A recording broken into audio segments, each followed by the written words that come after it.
Hi guys, let's talk about top misconceptions about divorce in California. Number one, everything gets split 50-50.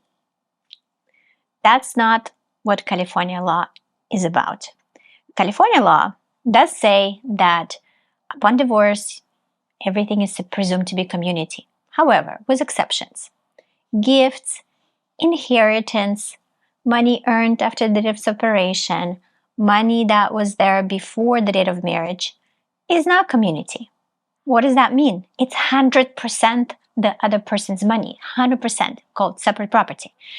So from the date of marriage until the date of separation, community accumulates community property, which means money earned from working. That doesn't include passive investment from separate property unless personal skill is invested into managing that separate property investment.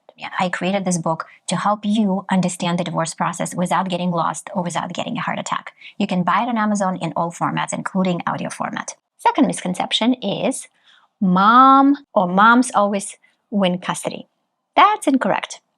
Judges in California are prioritizing joint custody, joint legal custody, joint physical custody, equal timeshare. I have seen situations where the other parent has alcohol issues, drug issues. The court will say, of course, the safety of the child is the most important thing that the court will consider. And for that parent, the court will assign, let's say, Soberlink, that the parent before the visitation has to pass a sobriety test before having visitation, has to undergo 10 weekly, let's say annual 10-panel supervised drug test, random drug test. But visitation is going to be prioritized, meaning the court is emphasizing in California continuous and constant contact with the child, with both parents.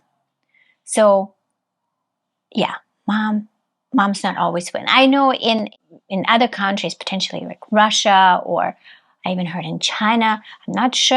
I'm not a specialist and I don't practice there. But I heard there are different types of presumptions, but not in California. And the third misconception is amicable divorces are quick and easy. No. In California, when someone files for divorce, that divorce needs to be served. And then the cooling off of 6 months and 1 day begins, where nobody can be single or asked to be single.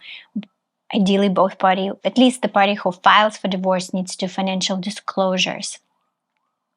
Then the judgment package needs to be prepared if both parties agree on what they're going to divide. They agree on custody, they agree on visitation, they agree on retirement accounts, they agreed on their debts, they agree on everything.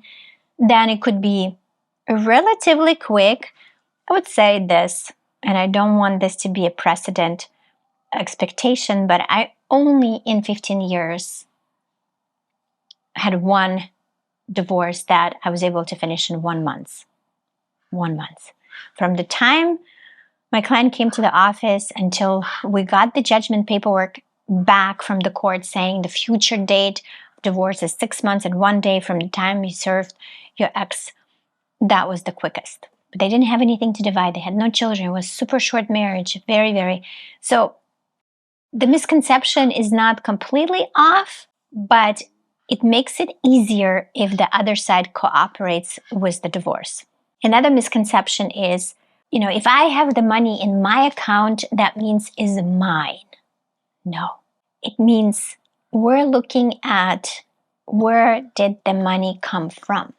Did the money come from in your bank account from your salary? Or inheritance, or money before marriage? Or is it commingled? Then it becomes even more complicated.